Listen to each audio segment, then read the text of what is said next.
So I came to the Folger to work on this project about objects from distant places entering the earliest museums in Europe.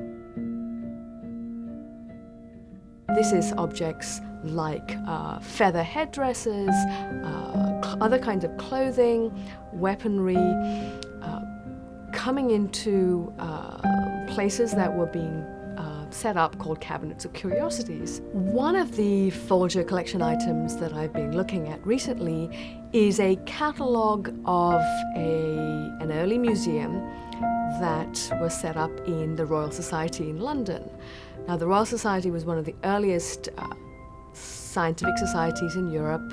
In the second half of the 17th century, it acquired something that it called a collection of rarities, of weird stuff, as we might call it. And the collection item I've been looking at is Nehemiah Grew's catalogue of it. Grew was the secretary of the society, and he wrote this several hundred-page description of all the things that were in their museum. What struck me about Grew's way of writing about what he called kind of artificial things was how European and overseas artifacts were interleaved together and how comfortable he was doing that.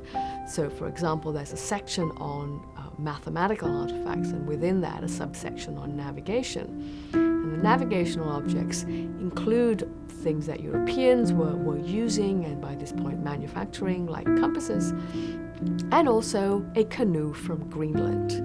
What inspired this project and all the work I've done before this, in a nutshell, is too much Star Trek. And what I really wanted to be when I grew up was an intergalactic explorer who was gonna, meet beings and, wonder if they were sentient. With this current project, what drew me to it was the fact that I'd noticed in reading travelers' accounts that travelers were writing about their encounters not just with people, and that's something that was the subject of my first book, but also their encounters with things from distant places. What my research tells us about Shakespeare and his world is how much Shakespeare was living and writing in, what we might call the global Renaissance. This is an era of globalization. We might say the first true era of globalization.